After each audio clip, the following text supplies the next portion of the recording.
Aujourd'hui, une vidéo plutôt attendue sur notre chaîne puisqu'on va vous parler d'argent et notamment de notre budget pour nos 3 mois de road trip aux États-Unis. Donc un road trip qui nous a emmené de la frontière canadienne jusqu'à la frontière mexicaine en Baja California. On est passé par New York, par Savannah.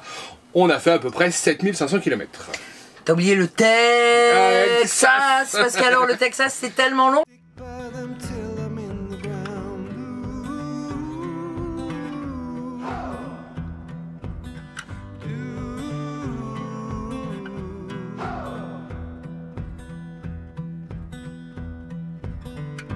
Resting on the myth of old,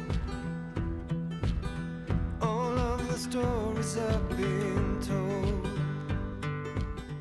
Donc on a beaucoup roulé, on s'est beaucoup posé puisqu'on a quand même passé 3 semaines à New York et 3 semaines chez nos amis à ne pas visiter.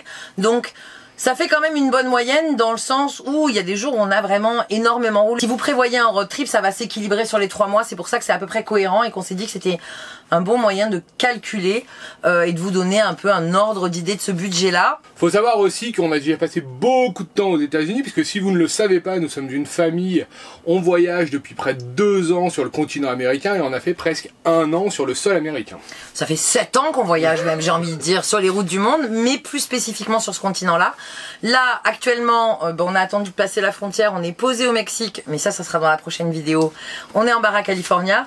On n'a pas pu tourner la vidéo tout de suite, alors pour 2 raisons. D'abord parce qu'on devait rouler, parce que le nord de la Baja c'est pas ouf, mais c'est surtout qu'on n'était pas en état émotionnellement, parce que c'est sûr qu'après plus d'1 an sur le territoire américain, on a rencontré beaucoup de gens, on s'est fait des amis et on a dû leur dire au revoir parce qu'on sait que cette fois-ci, normalement...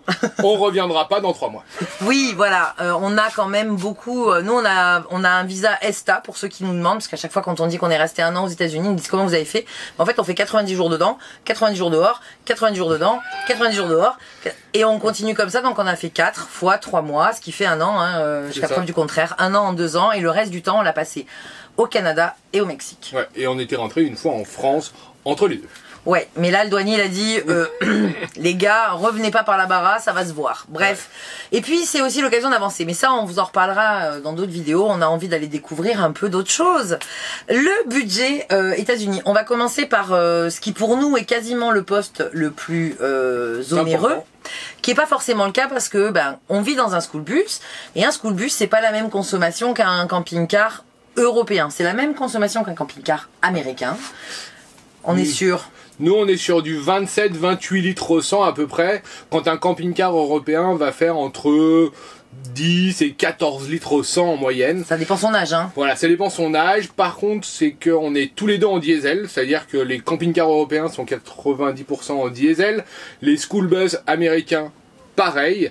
Par contre, les camping-cars américains, eux, tournent généralement à 80% avec de l'essence. En fait, le gasoil varie d'un état à l'autre. Le moins cher, c'est le Texas. On a payé 75 cents d'euros le litre. Et le plus cher, c'est la Californie, où là, on est à quasiment 1,50 € le litre. En moyenne, nous, dans la côte Est, on le payait 1,10 €, 1,20 €. Ouais. Et on est descendu jusqu'au Texas, où là, on le payait jusqu'à 75 cents, comme je vous le disais, le litre. Et heureusement que c'est moins cher au Texas, parce que le Texas, c'est grand comme la France, et c'est là où on a roulé le plus, donc c'était quand même chouette que ça soit moins cher. Il faut quand même, alors on le disait dans les astuces de budget, il faut aussi penser à GasBuddy que tu utilises beaucoup pour aller chercher, parce que même d'une station à l'autre, on peut avoir des écarts de 30-40 centimes le gallon. Oui. Attends, j'ai une mouche. Je les ai toutes tuées avant. On a des écarts de 30 à 40 centimes le gallon, ce qui fait 10 centimes le litre. Mais sur des gros réservoirs et sur des gros trajets, ça vaut quand même le coup sur un plein de calculer. Ouais, ou par exemple, d'autres astuces, c'est de trouver les réserves indiennes parce qu'ils n'ont pas de taxes, ou les stations d'autoroute, ou des fois, juste prendre la carte à points de chez Flying J, ça peut servir. Enfin, il y a pas mal d'astuces, mais la principale, comme vous l'a dit Audrey, c'est de regarder au travers de GasBuddy. Bon, si ça vous fait faire 50 km... Tout se calcule, hein. Tout se calcule, mais en général, GasBuddy est très bien, il est mis à jour par beaucoup d'Américains et est fiable à 95% du temps. Oui, puis nous, comme on cherche du diesel, Toutes les stations n'en font pas. Nous, il nous faut des stations beaucoup plus truck parce que même les gros pick-up américains, les V12, c'est que du carburant essence. Et donc, il y a cette contrainte du diesel. Bon, Donc, en on a gros, dépensé combien? oui, c'est ça, j'y viens. En gros, par mois, parce qu'on s'est dit qu'on allait lisser par mois pour vous donner un ordre d'idée, on a dépensé 750... Vas-y, combien? 750. Combien? 750. Mais j'ai Combien? 750 € par mois. Mais tout de suite, je vais enchaîner avec ce qui nous a coûté le moins cher. Oui. Les campings. Parce que comme on a un véhicule très autonome, au solaire, qui a beaucoup d'eau, qu'on a beaucoup trouvé de dump station, de stations de service gratuites, on s'est abonné à Harvest House, qui est l'équivalent de France Passion Oui. aux États-Unis.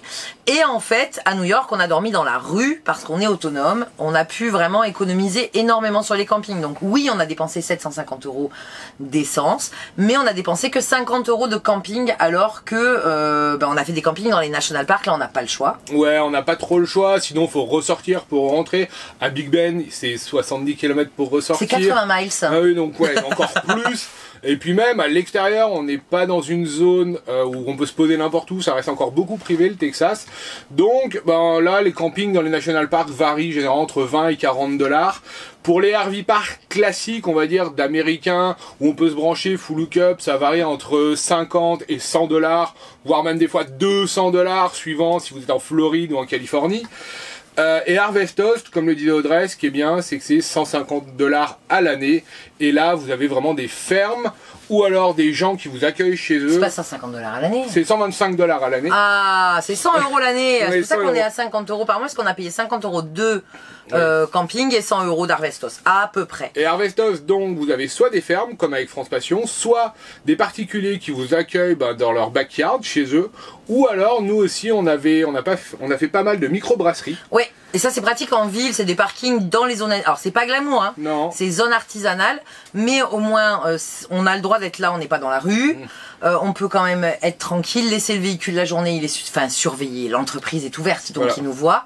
Et ça c'est quelque chose qu'on a beaucoup utilisé à Charleston, à Savannah notamment. Et la dernière chose qu'on a utilisée, c'est les golfs, parce qu'il y a une option, la plus chère, mais bon, c'est 10 $ de plus, c'est les golfs.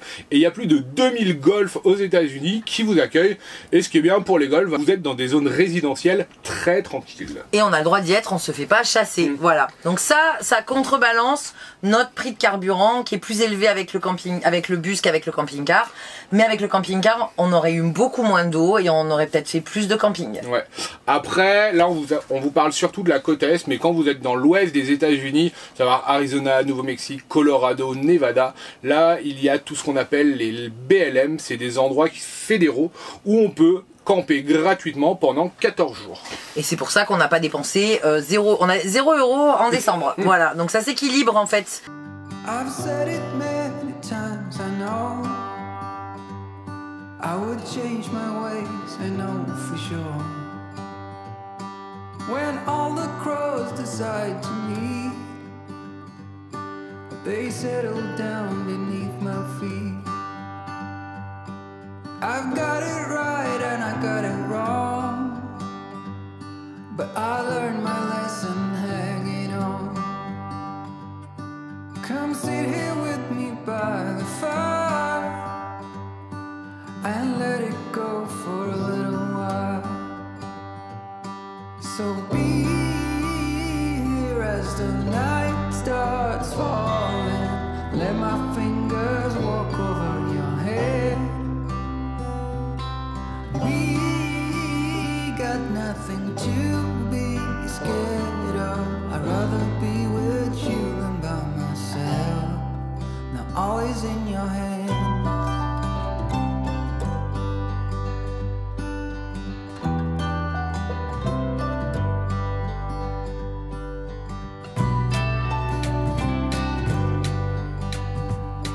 Ensuite, deuxième poste, et que c'est le premier en vrai, c'est l'épicerie, parce que l'inflation elle est ici aussi, qu'on essaie de manger des fruits et des légumes, et ça coûte très très cher, et on est sur un 800 € par mois d'épicerie. Alors quand on compte l'épicerie, on compte la nourriture et aussi tous les produits d'hygiène, de beauté, voilà, le shampoing, le liquide vaisselle, les éponges, enfin tout ce qui est lié à la vie quotidienne, c'est notre épicerie plus que notre alimentation, quoi. Exactement.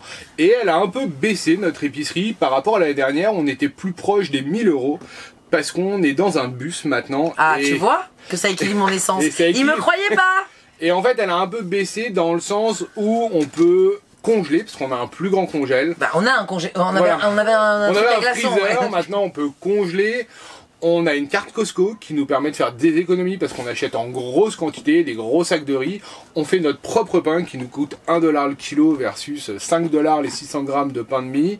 Voilà, on achète en plus grosse quantité, que ce soit le papier toilette, on gère mieux. On n'est pas encore sur le batch cooking, ça viendra peut-être un jour, des fois. Mais voilà, donc on est à 800 euros à 4. Et c'est difficile de faire moins, sachant qu'on ne mange pas bio, malheureusement. On aimerait bien, mais... Certains, la farine est bio, par exemple. Ouais, certaines choses sont mais bio. Mais les légumes, non. Les légumes, non, parce que les légumes bio, c'est le double, voire le triple du prix. Et, on déjà peut pas se permettre 1600 euros de grosses. Voilà, déjà que les tomates sont à 4 euros le kilo aux États-Unis. Enfin, en bio, on est 8 euros. Enfin, ça fait la salade de tomates un peu cher, quoi. Sachant à que ce prix-là, moi, je vais au resto. Ouais.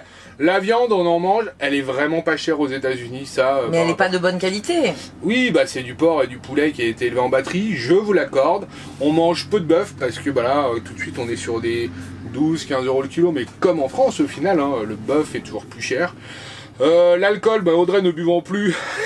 Non, mais on n'achète pas d'alcool fort Non. et tu bois peu de bière finalement. Mais c'est pas le plus gros de l'épicerie. Mais ça va vite quand même. Ça va vite, ouais, cher ouais, ici, surtout, oui, c'est si vous prenez une bière qui a quand même un peu de goût, bah vous êtes tout de suite sur 1,50$ la canette.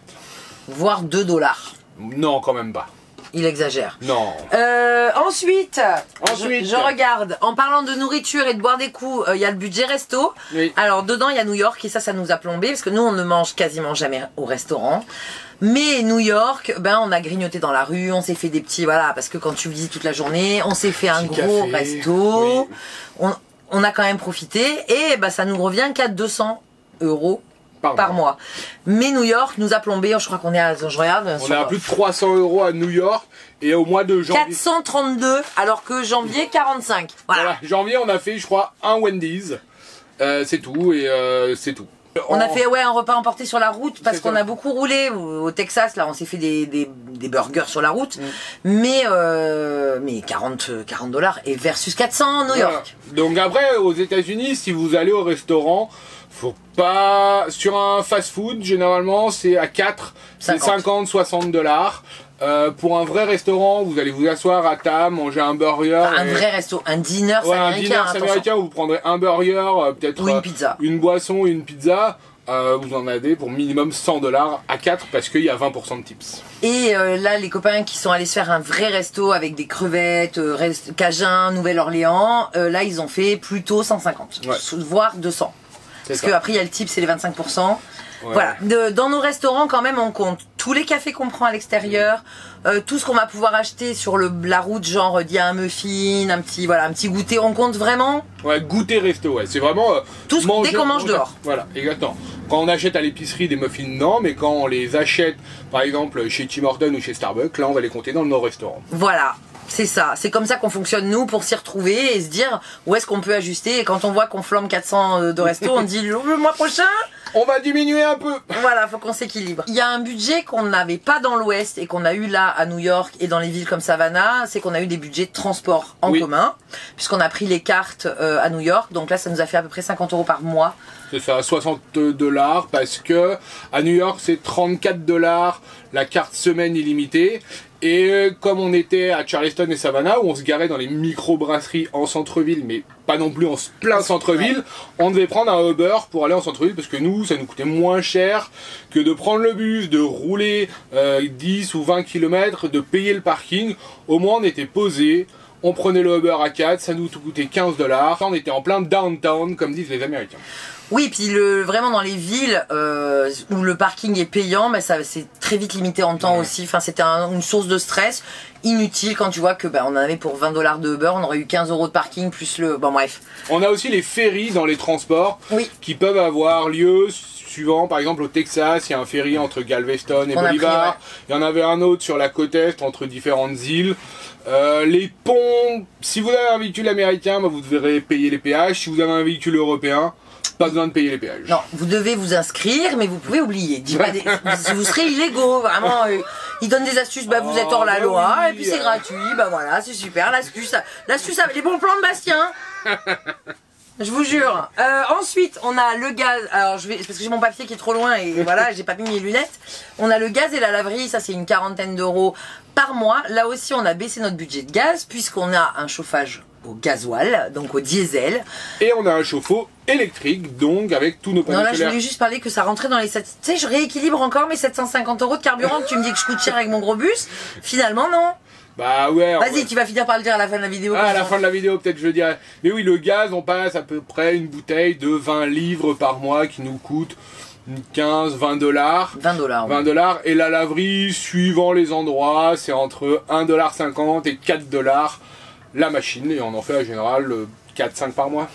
Plus de les machine. sèche-linges. Plus les Ouais, sèche-linges. plus les sèche-linges. Parce que ça sèche jamais dans le bus sinon. Donc, on en était ici pour la laverie. 40 Ensuite, dollars, ouais, donc on a 40 euros pour et laverie et le gaz. voilà. Ensuite, on a un budget, nous, internet qui est très conséquent parce que ça fait aussi partie de notre travail.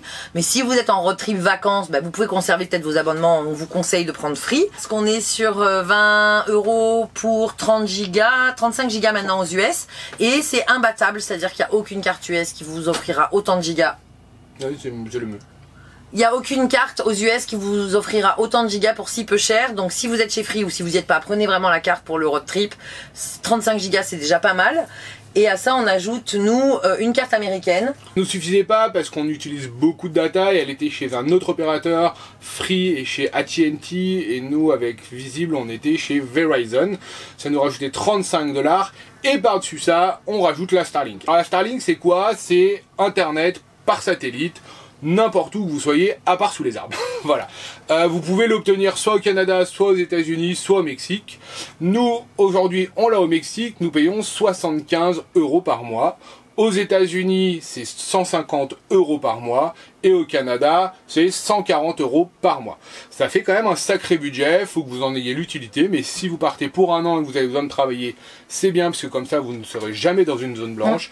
Si vous venez juste en road trip, en voyage, à voir si vous en avez l'utilité, c'est quand même une somme assez conséquente auquel il faut rajouter l'achat de la Starlink qui est en général à 500 euros la première fois. Et quand vous amenez votre Starlink européenne, ben là vous êtes en international tout continent et là on est plutôt sur 200, 250 je crois. C'est hors de prix. Donc vraiment, on a de l'internet dès qu'on est dans une ville, un croisement aux États-Unis, il y a de l'internet. C'est juste que quand on est dans les BLM au Texas, évidemment, on l'a pas. Mais dès qu'il y a un visitor center, tu vois, Big Bend National Park, pas de réseau, visitor center, réseau. Voilà. Donc ça permet de quand même fonctionner. On a fonctionné pendant la première année, on n'avait pas la Starlink. Ouais. C'était très contraignant pour envoyer les vidéos sur YouTube, mais on a quand même réussi à avoir de l'internet tout le temps. Ouais, enfin, même au milieu du Yukon, bon, on passait une journée à la librairie pour vous envoyer une vidéo, mais on y arrivait. Voilà, donc on arrive toujours à se connecter, à checker ses mails, à avoir suffisamment de réseau, mais c'est sûr que le soir, ben, ça s'anticipe de télécharger ses films avant si vous avez besoin, ou la carte avec Maps.me, enfin ça c'est d'autres astuces, mais c'est quand même un énorme poste de dépense. Ensuite, à ça, ben nous, donc nous à peu près, pour finir là-dessus, sur Internet et téléphone, on est, parce qu'on a la Starlink mexicaine, on est environ à 150 euros par mois. Mais sachant qu'on en a besoin pour notre travail. Oui, si vous avez 2 cartes free, vous êtes à 40 euros et ça suffit largement. Ensuite à ça, nous, on va rajouter aussi du shopping. Parce que comme on vit longtemps, quand je dis shopping, c'est acheter des fournitures. Comme on vit longtemps et à temps complet sur la route, et ben on a besoin de, là il s'est racheté un jean par exemple, les enfants ils grandissent, Liam il va falloir que je lui rachète des chaussures d'eau. Ouais, ou vous allez chez le coiffeur parce que vos cheveux sont trop longs. Alors moi je me les coupe moi-même, mais lui il va chez le barbeur. Enfin voilà, c'est des petites dépenses qu'on a. Alors sur un mois il n'y a pas besoin, normalement vous avez tout ce qu'il vous faut. Dedans on compte aussi les petits souvenirs comme les casquettes à New York, voilà. Mais il y a beaucoup de monde. Lui, il vient avec des Cameroun. On est au Mexique, là. Donc, ça brasse pas mal. Donc, voilà. On achète toujours des choses. De toute façon, il y a des imprévus. Et nous, on est à 100 euros par mois. Oui. D'imprévus. Hors matériel pour bosser. Là, on s'est racheté beaucoup de matos, notamment l'ordinateur le mois dernier. On va pas vous le compter dans le budget. Hein, c'est vraiment à part. On a acheté une génératrice aussi. On va pas vous la compter. En fait, on vous compte que ce qui sert à vivre sur la route. On vous compte pas ce qui sert à notre activité ou à aménager notre bus. Pour que vous ayez quelque chose de cohérent dans votre budget. Et par contre, ouais. Et par contre, il y a quelque chose qu'on n'a pas du tout parlé. C'est quoi? c'est les divertissements. Parce qu'en fait, on a fait que des activités gratuites depuis 3 mois. On a juste la carte des parcs nationaux qui vaut 80 € mais qu'on avait déjà. Et sinon, on n'a pas payé un musée, une activité. On a fait que des choses gratuites ou inclus dans la carte du National Park. Ouais.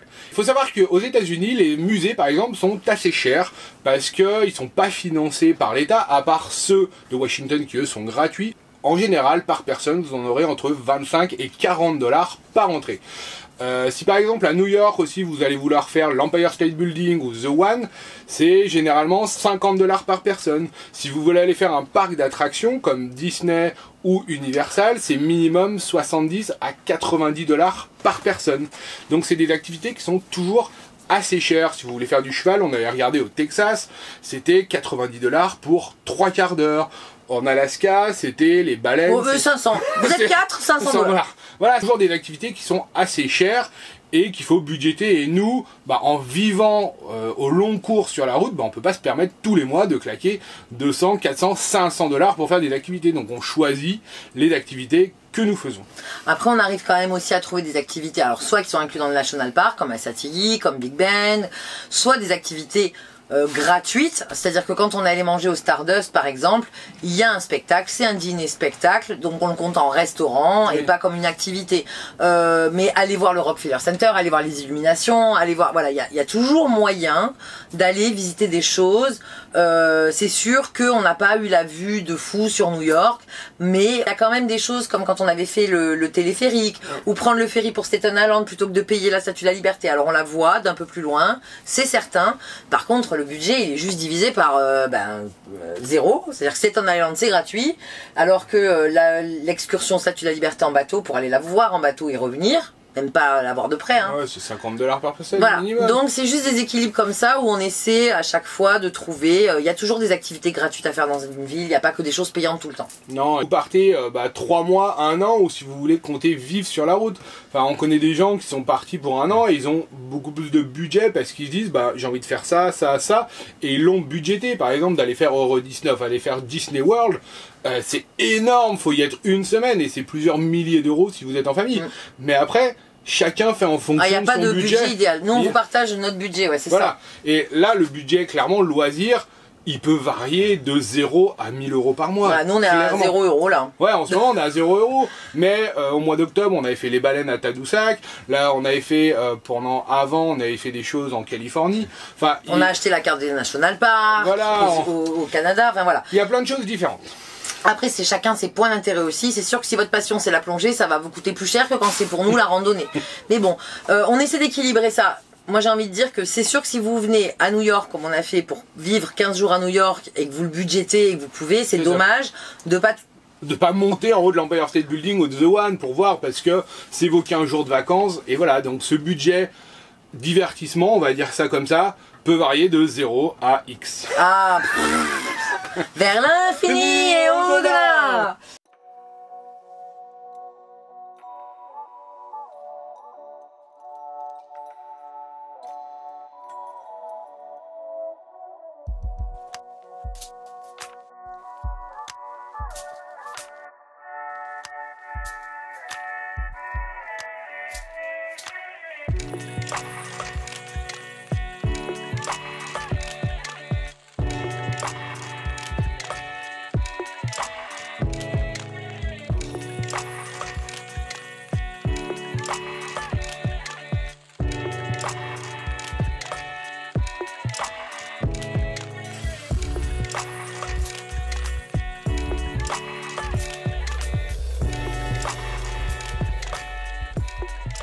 C'est très beau, mais tu veux dire quelque chose? Non, vas-y. Bah juste c'est J'ai très pas envie beau. de me casser la figure. Ouais, là en fait tu peux pas.